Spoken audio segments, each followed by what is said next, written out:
We must find the human homeworld. First Claw Crorom said, "This is our top priority for this mission, astronauts. Nothing is more important. Everything depends on our success." He paced up and down the neat rows of green, literally and figuratively astronauts, his foot claws clicking on the human bone floor. Oh, Cult Lord save us, he thought. This bunch is even younger than the last. Some of these T-spawn had mere tiny buds in place of their upper tusks, for crying out loud. They couldn't be more than 3,000 swamp cycles old. Maybe 3,200 at the most. Everything depends on our success, his voice boomed. And you will succeed, even though dozens of expeditions before you have failed. Do you know why? He made a theatrical pause. Because this time I'll be going with you. My days as an instructor are over, and I'm sick and tired of losing perfectly good T-spawn that used to be my cadets to the hostile void of space.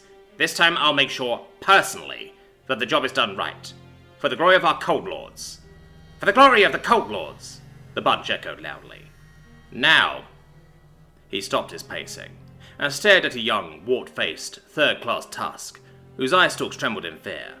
Let's see what they teach you in the Space Academy these days. Third Tusk? Why do we need to find the human homeworld? Because of the famine, Sir Claw. A very generic answer, Tusk. The food storage is because the humans are, Because the humans are, Crorom mocked the hapless two-spawn. What does that even mean? Anyone wants to explain this clawless whelp why our civilization is starving? I can do that, First Claw, a confident voice from the third row said. Now that was more like it. This second tooth clearly has some experience. A volunteer, probably. A very rare treat indeed. The vast majority of astronauts were obviously gang-pressed. Go on, second tooth. Yes, sir. After thousands of years of selective breeding, the human genetic stock grows thin. Inbreeding is decimating the human population. Entire farms are closing down because they can't breed humans at all anymore. At least not healthy ones. I hear they have to supplement by catching wild humans in the cities. Good answer, second tooth, but don't fall prey to rumors, Crorom admonished. We don't eat wild humans, we exterminate them and their nests on sight. They're filthy and carry diseases. Everyone knew that messing with wild human meat was dangerous. That's how you contracted blood fever or IPOP. Besides, wild humans were stringy and tasted bitter. Every spawning was taught a cycle or two after swimming out of the burst swamp. If the food speaks to you, call a grown-up immediately. It's trying to trick you. Proper domesticated food humans had their vocal cords surgically removed as pups. Any farm manager caught mixing up domesticated and wild human flesh will surely be brought before the Cult Lords for judgment and damnation. Now, who can tell me how we're going to find the human homeworld, other than the second tooth, who obviously knows the answer?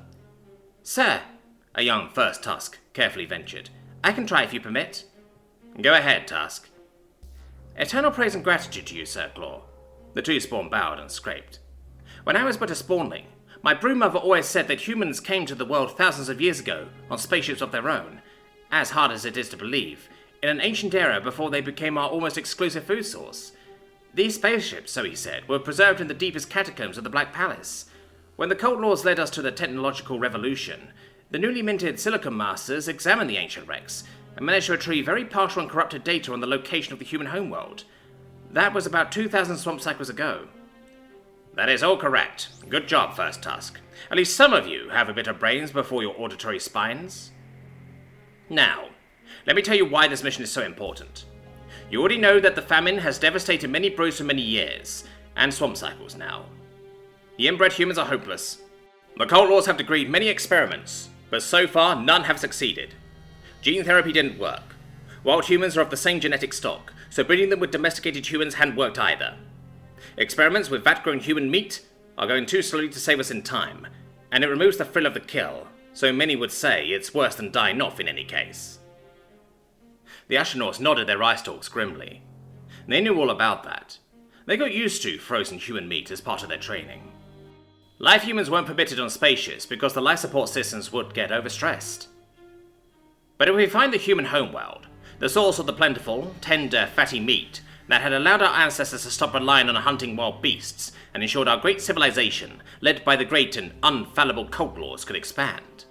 Stocks of millions upon millions of soft, weak, warm, meaty humans, neither touched by inbreeding, nor infected by illnesses that can affect T-spawn. Imagine an entire planet full of humans. If a handful of spaceships jump-started T-spawn civilization and allowed us to become the masters of the planet, then a planet full of them will let us become the masters of the galaxy. This small space program would become as nothing before the great fleets that our blessed and merciful Cult Lords would assemble. Nothing would stand before us, forever and evermore. He stopped to take a ragged breath. Sometimes when he got going, he overdid it a little bit, but that was fine. He could see that the idea touched something in the ranks of T-spawn. The yellow eye slits on the ends of the gently swaying stalks were dilated with ecstasy. You brought them up, Karam, you old beast, he thought to himself. Now it's time to crash them back down to reality. This group, the group that will find the human homeworld, will be the 72nd to ascend to space, since the Cult Lords have decreed the establishment of the space program. This was a good way to sift out the smart ones from the chaff. He examined his astronauts carefully. Some remained swaying in a happy trance, but a few, maybe 1 in 5, got the implications and immediately sobered up, their eye stalks stiffening. I'm disappointed that so few of you understand the implications of my words just now. It's true indeed that the very best of us have perished in the first wave, and all that's left now is you, utter trash. The Cult Lords must be desperate. He stopped the heretical thought before it could fully form. The Cult Lords were never wrong. Doubting that fact was a fast ticket into the meat processing plants, as the product. With the famine kicking into high gear, the cult enforcers were looking for more and more flimsy excuses to send wicked two-spawn onto the dinner plates of their betters. One less mouth to feed. One more meal guaranteed to a more deserving member of cult society. 71 expeditions to the human homeworld. None were ever heard from again. They always disappear without a trace. Well, sometimes we do get brief but confused reports. He clicked a claw on a wall panel, and a monitor lit up and started playing a video. This, my dear cannon fodder, had been received from the 6th expedition, right before loss of contact. Confused, flashing images showing spaceship corridors, and lots of two-spawn screaming. The footage was only a few seconds long. This is from the 33rd expedition. A two-spawn, clearly young, although not as young as some of the ones watching, appeared on the screen. It was barely visible in the dim light, and its face was very close to the camera. It was clearly filming itself using a handheld device. "Oh, Cult Lords preserve us! It's coming for me!" The two-spawn on the screen sobbed and shuddered. A strange, high-pitched buzzing sound, somewhat like the screams of dying grubs, was getting louder in the background as the video played out. "Save me, merciful Cult Lords! Save me!" The video abruptly cut off. "Makes an impression on you, doesn't it?" Quarram said. There wasn't even a click of mandibles, as all the astronauts looked shocked. They don't talk about it at the Academy. It's a cult secret. You're only allowed to view it right before launch time. Now for the message from the 59th expedition. This one was text only. No video, no sound. The screen now displayed a simple text message. Timestamp. Launch plus 15 swamp cycles. No sign of the human homeworld in candidate system 554FB. At first it appeared completely barren and lifeless, but for the past 2 swamp cycles something has been stalking us. We only get the occasional radar reflection, just enough to tell us there's something huge out there, but it's never enough to give us an exact location, shape or other details. When we first spotted it, we used radar Doppler effect to estimate the distance at around 30 clips, but last time it happened, just a half swamp cycle ago, the reading said 15. The crew is getting jumpy. Next time radar spots it, we'll try to take a visual image, and we'll update you. Expedition Leader, First Class, Cravat. Out. Of course, we didn't get any update after that, nor any other sign that they're alive, Quarram said. Here's the final one, from the 71st expedition. No video, no sound. Only a single frame got through this time. The screen lit up yet again. It showed the bridge of a ship with a panicked-looking T-spawn crew frozen in the middle of bustling activity. And on one monitor in the corner, barely visible on the screen, a chilling image that curdled the blood sap of every two-spawn watching, incredulous in the room. A black background of stars, and a single oily, deformed tentacle, like that of an unfathomable sea creature, extending towards the camera. Yeah, the first claw let the image speak for itself. We've taken to calling it the Kraken since then. It, Sir Claw? A trembling astronaut asked.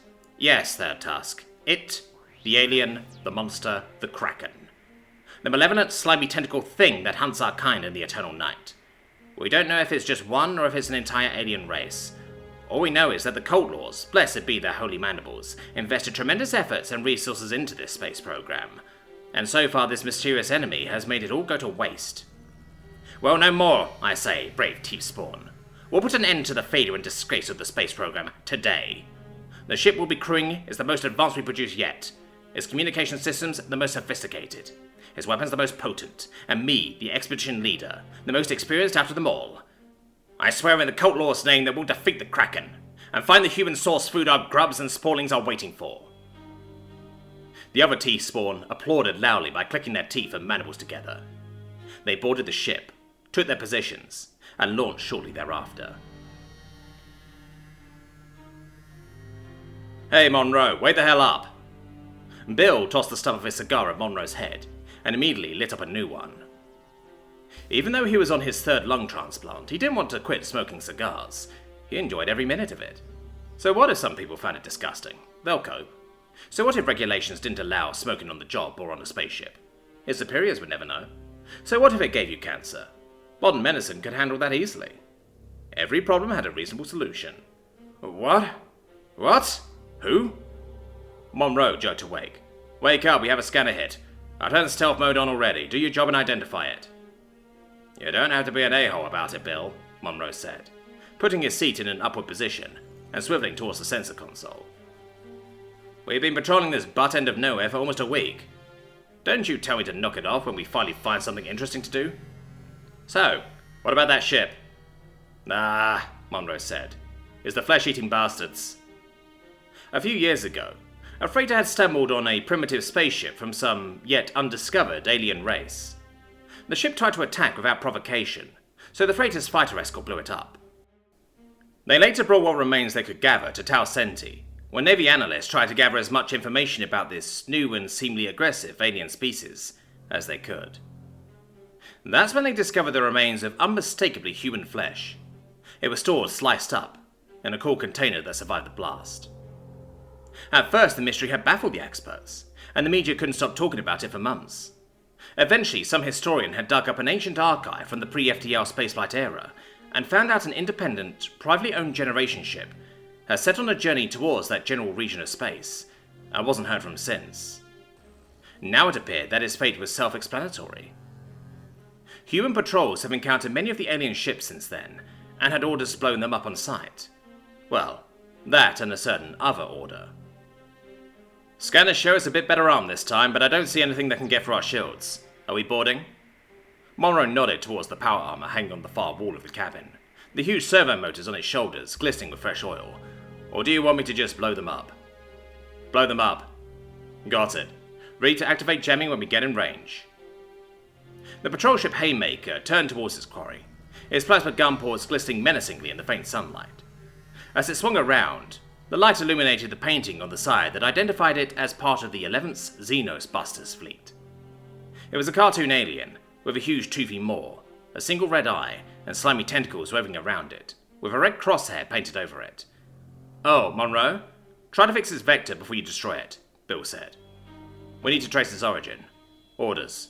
I know, Monroe nodded gravely. We must find the Xenos Homeworld.